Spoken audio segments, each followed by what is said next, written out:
നല്ല ആവി പറക്കണ തലച്ചോറ് ഫ്രൈ കണ്ടോ നിങ്ങൾ? ഇഷ്ടമായോ?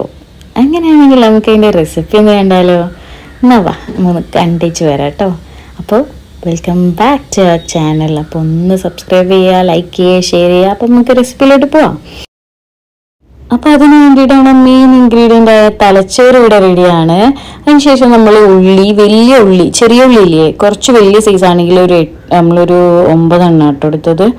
മറ്റേ ആണെങ്കിൽ ഒരു 10-12 എണ്ണം എടുക്കുക, കുറച്ച് ചെറുതാണെങ്കിൽ. പിന്നെ വെളുത്തുള്ളി, ഇഞ്ചി, കരിവേപ്പില, കുറച്ച് സാധനങ്ങൾ മതി കേട്ടോ.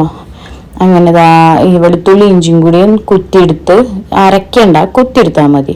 ചെറിയുള്ളി ഇതേപോലെ തന്നെ ചെറിയ കഷ്ണങ്ങളാക്കി അരിഞ്ഞെടുക്കുക. അതിന് ശേഷം നമ്മൾ തലച്ചോറ് നല്ലോണം കഴുകി വൃത്തിയാക്കി എടുക്കുക കേട്ടോ. അങ്ങനെ കഴുകിയതിന് ശേഷം ഒരു പാൻ എടുക്കുക, പാനിലേക്ക് വെളിച്ചെണ്ണ ഒഴിക്കുക. വെളിച്ചെണ്ണയിൽ ഒരു വേറെ ടേസ്റ്റായിട്ട് ഉണ്ടാക്കുന്നത്. വെളിച്ചെണ്ണ ഒഴിച്ചിട്ട് അതിലേക്ക് ഉള്ളി ഇടുക. ഉള്ളി ഇട്ട് അതിൻ്റെ നല്ലോണം ഒന്ന് വഴറ്റുക. നല്ല വഴണ്ട് വരുമ്പോൾ നമ്മൾ എന്താക്കണം, അത്യാവശ്യം ഒരു ചെറിയ ബ്രൗൺ വേണ്ട, ഒന്ന് ജസ്റ്റ് ഒന്ന് വഴണ്ട് വരുമ്പോൾ നമ്മൾ തന്നെ ഇഞ്ചി വെളുത്തുള്ളി ചതച്ചതില്ലേ അതിലേക്ക് മിക്സ് ചെയ്ത് കൊടുക്കുക.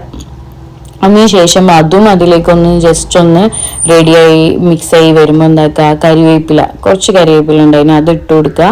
അതിട്ടതിന് ശേഷം നല്ലോണം വഴണ്ടിയതിന് ശേഷം നമ്മൾ കഴുകി മാറ്റി വെച്ച തലച്ചോറ് അതിലേക്ക് മിക്സ് ചെയ്ത് കൊടുക്കുക. നല്ലോണം ഇളക്കി കഴിഞ്ഞ് കഴിഞ്ഞാൽ നമ്മൾ അപ്പം തന്നെ എന്താക്കണം, വൈറ്റ് പേപ്പർ പൗഡർ അതൊരു പിഞ്ച് ഇട്ട് കൊടുത്തിട്ടുള്ളൂ. അതേപോലെ ഉപ്പ്, പിന്നെ ഒരു ടീസ്പൂൺ ഗരം മസാല പൗഡർ എല്ലാം കൂടി മിക്സ് ചെയ്യുക. നമ്മൾ മക്കൾക്ക് അതിനെ കൊണ്ടാണ് കേട്ടോ ഈ എരിവൊന്നും ഓവർ ചേർക്കാഞ്ഞത്. അപ്പോൾ നിങ്ങൾ വലിയ ആൾക്കാർക്കാണ് യൂസ് ചെയ്യണമെങ്കിൽ നിങ്ങൾ 2 പച്ചമുളക് അതേപോലെ കുരുമുളക് പൊടി 1 ടേബിൾ സ്പൂൺ ആക്കുക.